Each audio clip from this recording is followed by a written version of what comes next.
Okay, here we are back at our live trade example, and as before, we were short the euro dollar US dollar.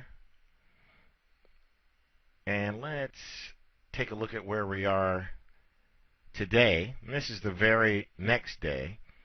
We're up 123 pips. So in this case, we're using a lot size of 0.1 rather than 1 in a standard account. In a standard account, this would be, or standard lot would be $1,237 basically. So 123 pips would be $1,230. That's how far we'd be ahead in this particular trade. Okay, so let's go down here, take a look at modifying our order here. Now we can get out here, or we can stay in here. We have a couple of different choices. And again, this is an example trade. So I'd like for you to see an example of getting out of a trade at a profit. What we're going to do is I'm going to expand here so you can see the move that has been made from our short entry. Market did go up, move against us, came to our favor, came back up, and then proceeded downward from there. Okay, so here we go. Without further ado, let's get out of this trade. Modify, delete order.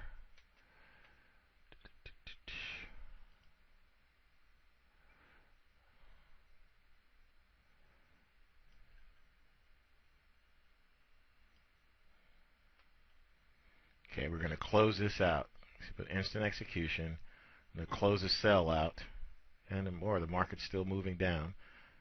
So here we go.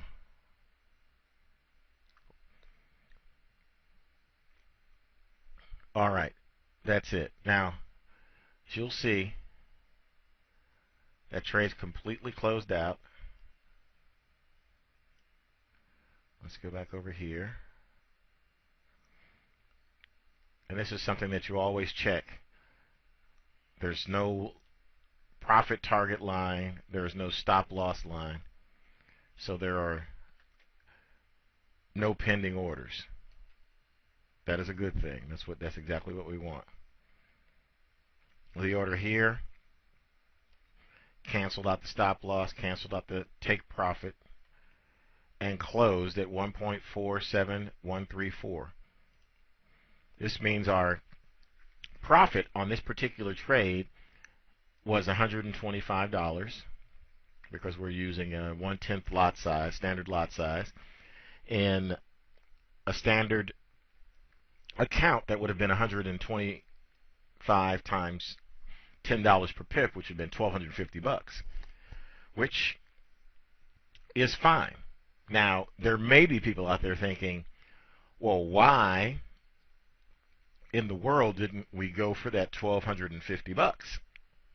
And the reason is that going for that $1,250 would have required a larger than reasonable amount of risk.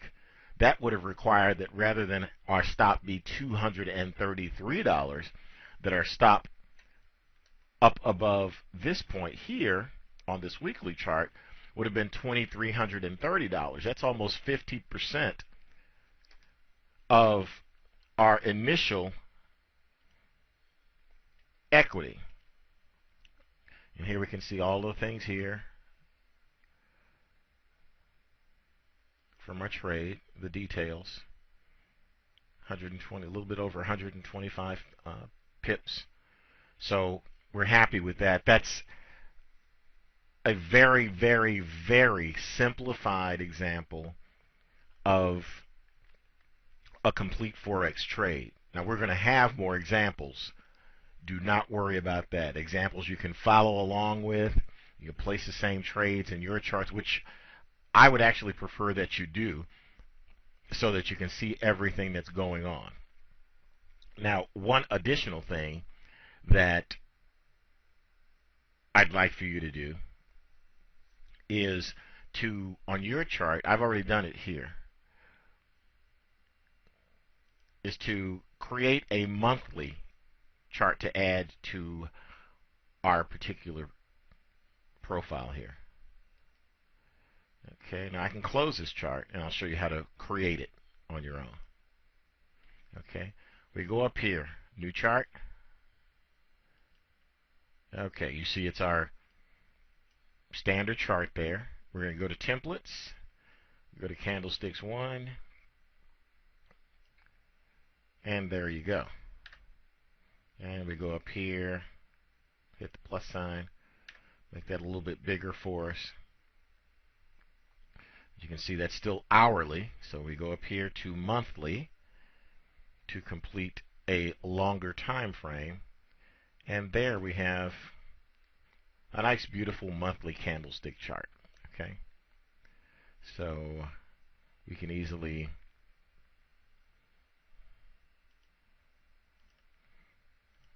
hide that behind the ones we look at more regularly, or we can go up here and say we're going to tile them horizontally, hourly and 4 hour, and daily, weekly, and monthly, which is fine. We can do it in this way, and each of these, of course, when we want to look at them, we can just go and look at them on a larger scale, no problem at all.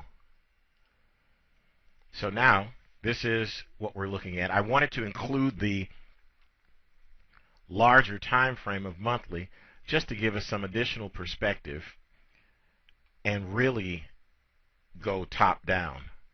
Monthly, weekly, daily, hourly, 4 hours, hourly. Got ahead of myself there. So does this mean that we're not going to look at shorter time frames? No, doesn't mean that at all. We are going to look at some shorter time frames, and we can set those up. In fact, any of these can be set up to be a shorter time frame. For instance, we could easily do this.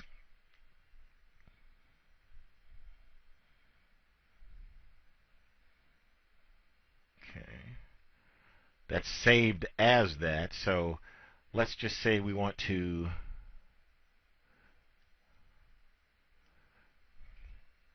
create another profile. Let's see. One moment. I like to keep the profile names consistent. Okay, we want to name that candlesticks, but we want to make it candlesticks and then call it candlesticks intraday. So that's what I want to do. Save EURUSD candlesticks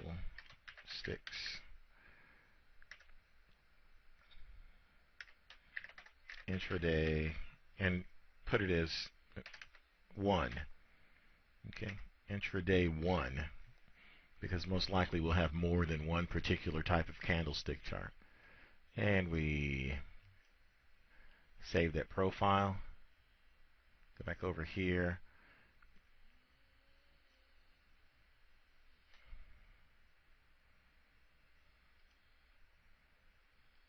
Okay, I didn't save this particular one from the last time. That was our monthly. That was my fault. So go back to the monthly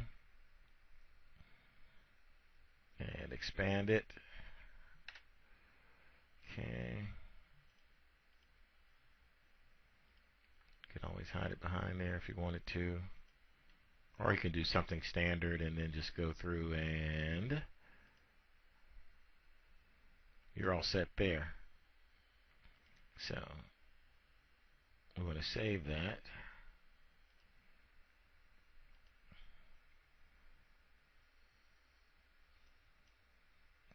And we're overriding the old one, basically. Yeah, we want to override it. So profiles, and let's go down to our candlesticks intraday. There we go. And here, all we have to do is change some time frames. So let's say we wanted to look at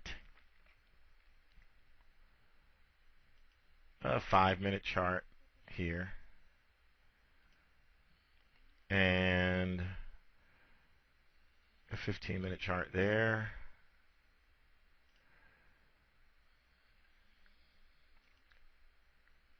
Have to have an hourly chart everywhere. 4 hours.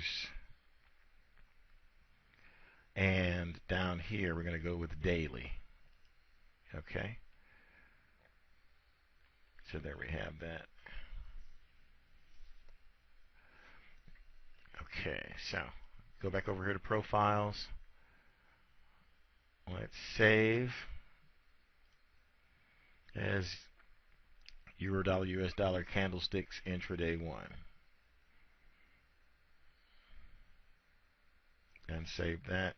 Already exists. Okay, so now let's go back to our standard as we were looking at over here. Euro dollar US dollar candlesticks 1. And make sure it's set up on, yes, it's set up correctly. Okay, so now we've got a couple of different ways that we can work. I hadn't really put the ATR, the average true range, down here on this chart as we had in some of the others, because we weren't necessarily looking for the range of the month in particular, but we can always add that at any time we want. So our next thing that we're going to do is we're actually going to enter an additional trade. We're not going to do that now, so we're not going to make a trade example. What we're going to do is we are going to wait until Monday, and this is Friday, and it is about 4:12 p.m. Eastern Standard Time in the United States, and we're going to let the market do its thing, and we're going to come back on a fresh session and jump right into more trade examples. We're going to run into more indicators. You're going to be introduced into more indicators. We're going to talk more about trading without indicators, so there's tons of possibilities here. And basically, your objective is to learn to control risk, which is what you've seen in this particular example. And there's probably no one that's jumping up and down about making $125 for certain. But that's $125 that was made basically in one day on a $5,000 account while controlling our risk. And our risk was $233 at the time. So we've done a good job of getting into a profitable trade. We've managed that trade by managing our risks, and we've exited that trade. And in this particular case, we've exited the trade at a profit. Not all trades will be profitable. Let's not get disillusioned about that. Losses are a natural part of trading, and learning how to deal with them emotionally, psychologically, is extremely important. Because all through life, we're basically taught to have everything be perfect. In trading, things can be very profitable for you without them being perfect. Sometimes pretty far from perfect, actually. So trying to get 100% winners, I don't want to discourage anyone from that particular goal. Well, yes, I do, because it's a goal that doesn't make any sense. Most of the time when someone's looking for a high percentage of winners, it is because they are nervous about having losses. One reason that new traders are nervous about having losses is because the risk is not being controlled.